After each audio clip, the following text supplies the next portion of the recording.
아주 긴 본문이었고 또 많은 여러분들이 이미 잘 아시고 계신 이야기일 겁니다. 매년 9월 첫째 주일마다 우리 여성 선교주일 예배를 기념하면서 올려드리죠. 그 특별한 주일을 맞아서 저에게 특별히 우리 교우분들과 말씀을 나눌 수 있도록 이런 기회를 마련해 주신 우리 관할 신부님께 감사를 드립니다. 그리고 너무 반갑습니다. 많이 뵙지 못했는데요. 감사합니다.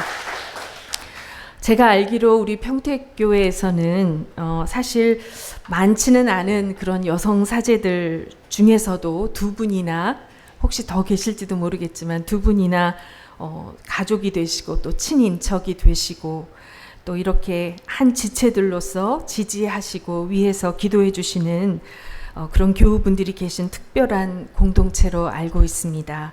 또 이렇게 저도 이 공동체를 섬길 수 있도록 해주셨고요. 그래서 진심으로 감사하고 주님의 이름으로 축복합니다. 아멘. 네. 그렇지만 오늘 제가 이미 이렇게 여성들 또 여성 성직자들과 또 사역자들 여성 신도분들의 그 사역에 대해서 인정하시고 사랑과 지원을 아끼지 않으시는 여러분들께 새삼 그것에 대해서 나누지는 않을 겁니다. 오늘 우리에게 주신 본문의 이야기를 통해서 주님께서 우리에게 하시고자 하시는 그 말씀을 전하고자 합니다. 여러분은 어떻게 복음을 들으시게 되셨고 받아들이게 되셨는지 여러분 한 분 한 분에 대해서 저는 사실 참 많이 궁금합니다. 복음을 받아들이고 믿는다는 것이 뭘까요? 2000년 전에 저 지구 건너편 팔레스타인 지역에 사셨었고 로마의 십자가형을 받고 죽으셨던 나자렛 출신 예수라는 그 청년이 이 온 우주를 창조하신 성자 하느님이시고 신이셨고 그분의 그 십자가의 죽으심과 부활하심으로 인해서 나와 모든 인류의 죄와 죽음의 사슬을 끊어버리시고 구원하신 그 온 인류의 구원자시라는 사실을 그 청년이 바로 그 구원자시라는 사실과 그 사실을 받아들이고 그 예수님을 나의 주인으로 모시고 그분의 가르침을 따라서 사는 삶을 살겠다고 선택한 그런 우리에게 하느님의 자녀가 되는 특권과 영원한 생명을 주셨다는 사실을 받아들이는 것, 그것이 복음을 믿고 따르는 것이죠. 이 믿음 위에 나 자신의 삶과 모든 인생의 선택들을 세우고 이 진리가 이끄는 방향으로 내 삶을 살아가는 것이 바로 우리 그 믿음의 신앙생활입니다. 오늘은 복음을 믿고 주님을 따르는 이 신앙생활에 있어서 정말 중요한 핵심이 무엇인지를 이 사마리아 마을 사람들을 통해서 이 사람들의 이야기를 통해서 우리가 한번 들여다보고자 합니다. 우리 아이들하고 할 때는 가끔 타임머신을 타거든요. 이렇게 눈앞에 계기판을 딱 그리고요. 바로 오늘 우리가 들여다보는 이 예수님이 사마리아 여인을 만나시고 사마리아 마을 사람들과 함께 머무시면서 그들에게 복음을 전하셨던 그 순간, 그 자리로, 그 시간 속으로 들어가 보는 것입니다. 한번 마음의 눈을 그곳으로, 그때 그 자리로 한번 향해 보시기 바랍니다. 유다 땅과 갈릴리 지역 사이쯤 그 중간에 사마리아 지역이 있습니다. 특히 그 사마리아 중에서도 그 동네 이름이 시카르라고 하는 그 동네 마을 어귀에 오래된 야곱의 우물이 있습니다. 때는 팔레스타인 태양, 혹시 성지순례를 가보신 우리 교우분들이 계신지 모르겠어요. 정말로 뜨겁죠. 정말 그냥 그 위에 가리개가 없다면, 겉옷이 없다면 다 타버릴 것 같은 그런 열기입니다. 그 팔레스타인 태양이 온 땅을 익혀버릴 것 같은 정오, 한낮의 정오입니다. 주변엔 돌아다니는 사람이 없어요. 그래서 아무도 없고 제자들은 재빨리 그 도시로 음식을 사러 떠났고요. 지치신 예수님께서 그 우물가 옆에 그을린 얼굴에 땀을 흘리시면서 앉아 계십니다.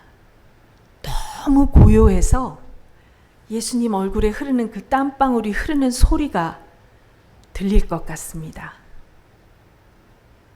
그런데 갑자기 예수님께서 고개를 들으시고 먼 곳을 응시하십니다.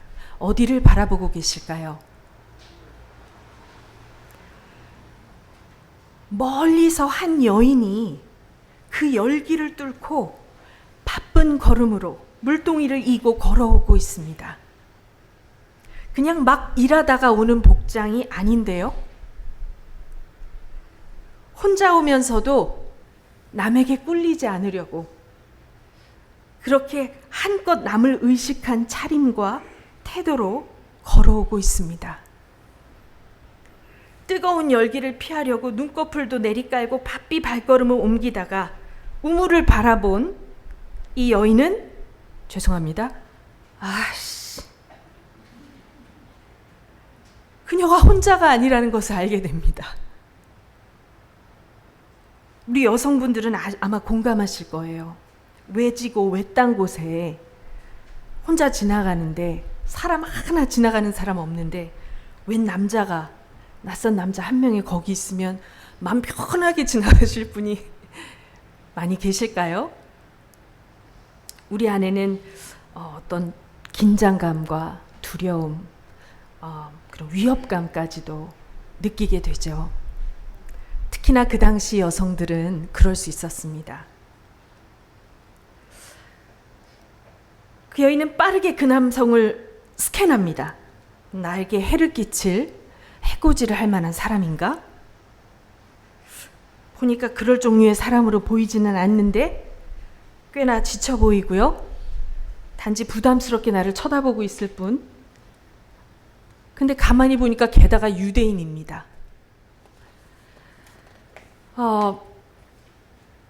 그래서 이 여인은 갑자기 적대감이 확 듭니다. 아마 심력이 약한 여성이었다면 투덜거리면서 되돌아갔을지 몰라요. 옆집 마리아랑 다시 와야지 한다던가 다시 돌아갔을지 모릅니다. 그런데 이 여인은 달랐습니다. 유대인인데 나한테 상관 안 하겠지 생각하면서 모른 척하고 물을 깃기 위해서 우물가에 왔습니다. 그런데 그녀가 생각지 못한 일이 벌어졌어요. 어떤 일이 일어났습니까? 그 남자가 자신에게 말을 걸면서 물을 달라고 인간 대접을 한 거예요. 요청하는 겁니다. 그런데 예수님께서도 여느 유대인 남자처럼 행동하지 않으셨듯이 이 여인도 일반적인 여인이 아니에요. 우리가 다 느꼈다시피. 보통은 그러면 뭐야? 하고 그냥 아무 말 없이 물을 주거나 얼른 도망가거나 하겠죠? 아니 근데 이 여인이요 이렇게 대꾸하는데요. 헬라어 원어 성서를 보면 예수님이 말씀하시는 부분이 아니라 이 여인이 얘기하는 부분을 강조하고 있어요. 듣는 사람이 거기에 클로즈업하게. 뭐라고 대답하냐면요. 아니 내가 사마리아 여잔데 어떻게 유대인인 당신이 나한테 물을 달라고 요청합니까? 이렇게 말합니다. 그렇게 따져 물어요. 이건 마치 시비를 거는 것과 같아요. 그냥 얌전히 물 달라고 하는 남성에게 건수를 만들려는 것과 같습니다. 이런 톤으로 거는 여자, 아마 이 말씀을 말로 성서가 쓰여지지 않았을 때 말로 처음 들은 그 유대교 배경을 아는 그 사람들은 아마 어머 이런 일이 있었어? 그랬을 거예요. 모든 사람들이 집중하게 만드는 단 둘만이 있는 예수님과 이 여인 단둘의 논쟁이 시작된 거죠. 그런데 이 여인의 도발에 주님은 부드럽게 대답하십니다. 그런데 말이야, 만약에 네가 지금 이 시간 너에게 주어질 수 있는 하느님의 선물이 도대체 어떤 건지, 그리고 너에게 물을 달라고 하는 내가 누구인지를 알았다면 아마 네가 나한테 말을 걸고 요청했을걸? 이렇게 얘기를 하시는 거예요.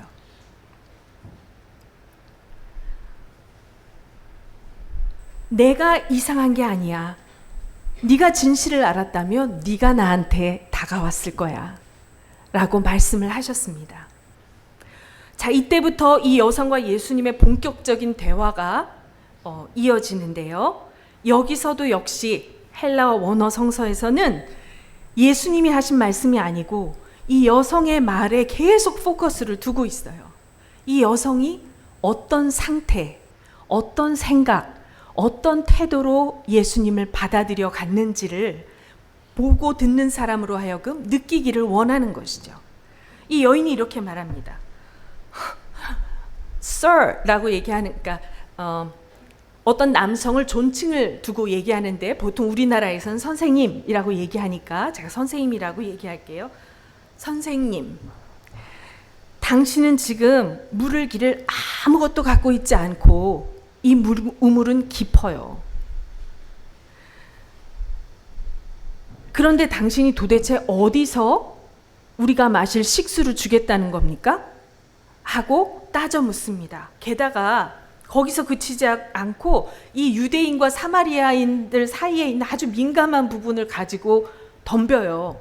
뭐라고 말하냐면 이 우물로 말할 것 같으면 우리의 조상 야곱이 당신도 드셨고 당신의 자녀들도 다 먹였고 가축들까지 다 먹인 풍성한 이 우물인데, 아니 그럼 당신이 도대체 어디서 우리 야곱보다 더 큰 우물을 뭐 발견해서 우리에게 주시겠다는 거예요? 더 큰 사람이라는 거예요? 하고 싸움을 건 거예요. 그랬더니 예수님께서 이렇게 말씀하십니다. 그래, 맞아. 근데 있잖아, 이 우물에서 물을 먹는 사람들은 결국엔 다시 목이 마르지. 그런데 내가 주는 물은 그 사람 속에 우물을 주는 거야. 영원한 생명, 영원한 나라에까지 끊임없이 마르지 않고 샘솟는 그 물이 솟아나는 그 우물을 그 사람 속에 주는 거야.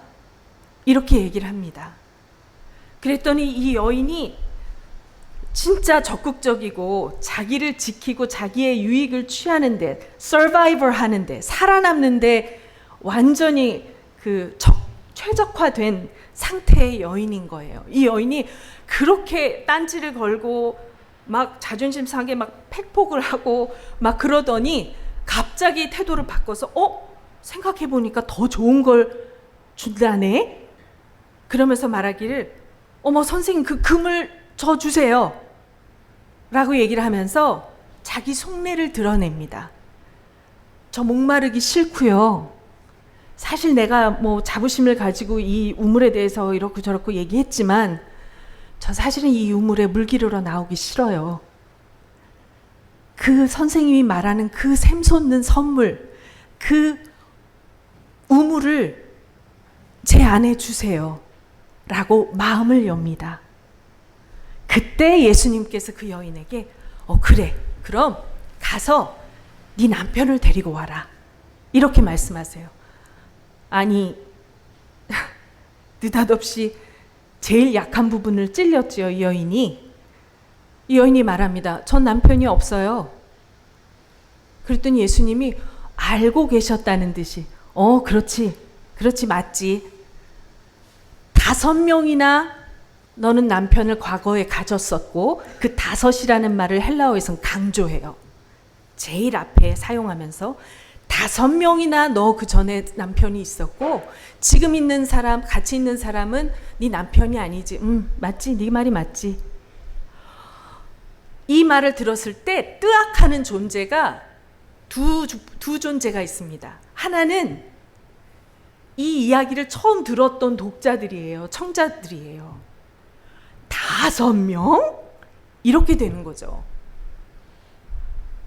이 여인은 사마리아 여인이에요. 유대인들이 죄인이고 더럽혀진 그 완벽한 표본, 거룩했다가 더러워진 타락한 완벽한 표본인 사마리아인인데, 그 사마리아인 중에서도 인간 취급받지 못하는 여인이었는데, 이 여인은 보통 여인도 아니고 결혼을 5번이나 했다는 거예요. 게다가 지금은 동거 중.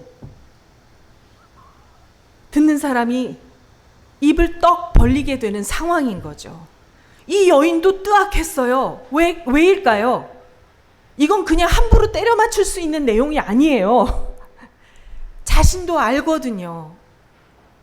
내가 비정상적으로 살아가고 그렇게 취급받으면서도 살아남겠다고 정오에도 물동이 이고 나오는 여자예요.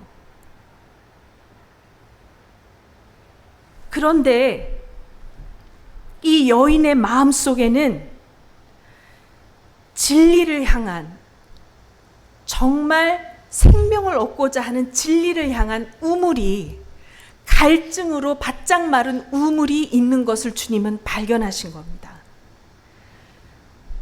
이 말씀을 듣자마자 이 여인이 아니요, 이제 곧 결혼할 거예요, 뭐 이런 것도 아니고요. 자기를 변명한 것도 아니에요. 이 여인이 바로 그 말을 듣자마자 뭘 얘기하냐면, 선생님, 내가 보니까 진짜 선생님 하느님으로부터 온 분 맞네요. 하느님으로부터 오셨네요. 그리고 바로 마치 니고데모처럼 바로 자기 가장 중심에 있었던, 그동안 자기에게 가장 고민이었던 부분을 질문합니다. 우리 아버지들은, 나는 계속 그런 가르침을 받으면서 이 산에서 예배를 드리는데, 선생님네 유대인들은 사람이 하느님께 예배드려야 할 장소는 예루살렘이라고 그래요. 도대체 내가 어디서 예배를 드려야 되는 거예요? 이게 이 여인에게는 비록 남들이 다 손가락질로 쳐다도 안 보는 타락한 사람 중에 그런 사람이었지만, 이 여인의 중심에는 하느님을 온전히 제대로 올바로 섬기고 싶은 그 열망이 있는 사람이었던 거예요. 그 질문을 주님께 던집니다.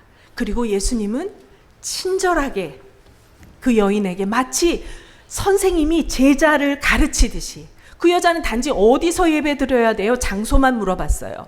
그런데 예수님은 그 여인에게 하느님은 어떤 분이고, 그래서 하느님께 어떻게 예배를 드려야 되는지, 네가 어떻게 하면 하느님이 찾으시는 존재가 될 수 있는지를 친절하게 제자들을 가르치듯이 가르쳐 주십니다. 이제야 이 여인은 자신의 마음을 열었더니 진짜 자신 마음 중심에 있는 그 마음을 나눌 수 있는 존재가 나타난 거예요. 진짜 내 마음 중심에 나에게 중요한 것을 서로 나눌 수 있고, 내 마음의 갈등에 가득 차 쩍쩍 갈라진 그 우물에 물을 채워 넣을 수 있을 것 같은 기대감을 가지고 이렇게 말합니다. 저 메시아가 오실 것을 알고 있어요. 그 메시아가 오시면 이런 모든 혼란스러운 것들, 이런 모든 궁금한 것들 다 해결해 주실 거라고 저는 믿고 있어요. 이렇게 자신의 생각을 주님께 나눴어요. 그때 주님이 이 여인에게 말합니다. 내가 바로 그야. 내가 그 메시아야. 이 여성에게 자신이 누구인지를 directly, 직접 계시하셨어요. 근데 참 놀라운 게요, 남들에게 인정받지 못하는 사람은 아무리 겉으로 뭐 포장을 하고 당당한 것처럼 해도요, 강한 것처럼 해도 자기 생각을 믿지 못해요. 예수님으로부터 분명한 사인을 받았고, 그분이 그 사인을 내신 그 하느님의 사람이 내가 그리스도라고 분명히 밝혔는데, 분명히 그리스도인 것 같은데 자기 확신을 믿지 못해요. 그래서 자기 마을로 달려가서 자기를 인정하지 않던, 자기를 무시하던 사람들일지언정 그 다른 사람들에게 확인을 구합니다. 저기 보세요. 내가 어떤 일을 했는지 다 말한 사람이 있는데 이 사람 그리스도인 것 같아요. 그리스도일지 아나요? 하고 물으러 갔어요. 그리고 그 사람들은 이 여자가 어떻게 살았는지 아무도 상상도 못할 텐데 이 여인이 한 걸 다 맞췄단 말이야. 보러 나가서 예수님을 만났고 그분의 말씀을 들었고 믿게 되었어요. 예수님이 메시아라는 사실을. 여인은 확인을 받기를 위해서 사람들에게 가서 결국 믿음을 가졌고요. 이 여인의 안내로 인해서 주님께로 인도되어져 갔던 이 사람들은 예수님을 통해서, 말씀을 통해서 믿음을 갖게 되었어요. 사실은 이 사마리아 여인의 이 이야기는요, 이 앞에 예수님께서 아무리 기적을 행하고 아무리 가르쳐도 도대체 받아들이지 않는 유다인들, 바로 그 뒤에 이 사마리아인들의 마을이 어떻게 정말 가장 타락한 그 점 같은 존재, 그 존재를 통해서 어떻게 이 온 마을이 구세주를 믿고 받아들이게 되었는지를 대조적으로 보여주고 있는 이야기입니다. 사마리아인들이 먼저 온전히 이 복음을 받아들였다는 것. 제가 처음에 복음을 온전히 믿고 받아들이고 그분을 따르는 신앙생활을 한다는 게 어떤 것일까요? 여러분에게 여쭤보았어요. 우리가 하는 이 믿음을 받아들이고 신앙생활을 하는 것의 핵심은요, 제가 사제로서 이런 말씀 드리는 게 마땅치 않아 보일지도 모릅니다. 그렇지만 저는 그렇게 말씀하고 싶어요. 하느님께는 신앙의 삶에 있어서는 내가 여성이든 남성이든 상관이 없습니다. 중요하지 않아요. 그리심산에서 예배를 드리든 예루살렘에서 예배를 드리든 상관없습니다.